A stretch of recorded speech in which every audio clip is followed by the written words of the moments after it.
Sometimes homeowners hire us to work with roofers because for whatever reason it is less expensive to remove and replace the roof than it is to remove the mold that's inside the attic. So yesterday we did a project with a roofer, and this was on a double wide trailer, and the roof was really sagging between the trusses really bad, and was opening itself up to water intrusion into the house. So it was less expensive. Well, it wasn't even just less expensive. They had vaulted ceilings, which means you can't get into the cavity to remove the mold. And physically, it was not possible to get in there. So what we do is we go out, they tear off the plywood, we remove the mold off of the trusses, and then they put the plywood on behind us. And the reason for the story here is because on a vaulted ceiling, when you are in the room and you look up, you see the drywall. If you were to take that down, then you would see the paper-backed insulation, and then behind that you should see a baffle, which is a little corridor kind of thing that goes from the soffit to the ridge vent. And then you see the underside of the roof, which is normally OSB plywood. Well, in this case, the reason I bring this up is that there was no baffle.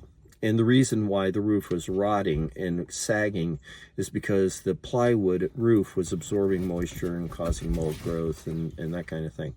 And it was because there was no baffle allowing air to collect from the house, pull the moisture out, and have it routed out through the ridge vent.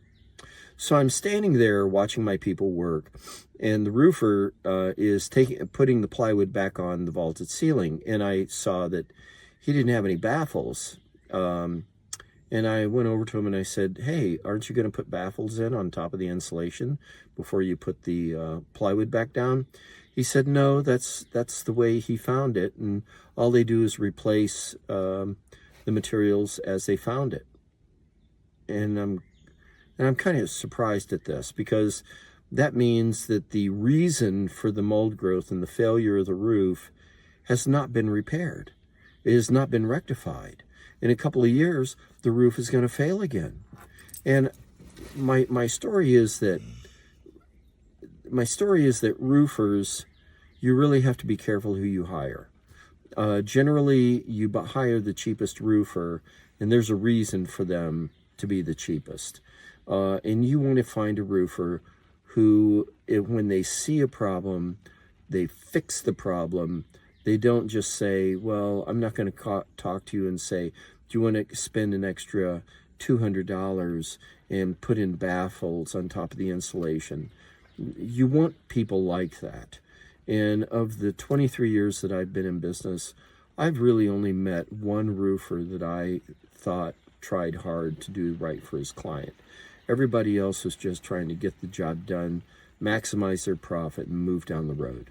So be careful who you hire for roofing. Make sure that you check out how they do things, and you make sure that your contract says if you find a ventilation problem, you fix it. You will pay more for it, but let's avoid the problem to be repeated. All right. Bob Bennett, Farsight Management. It's better use Farsight than hindsight.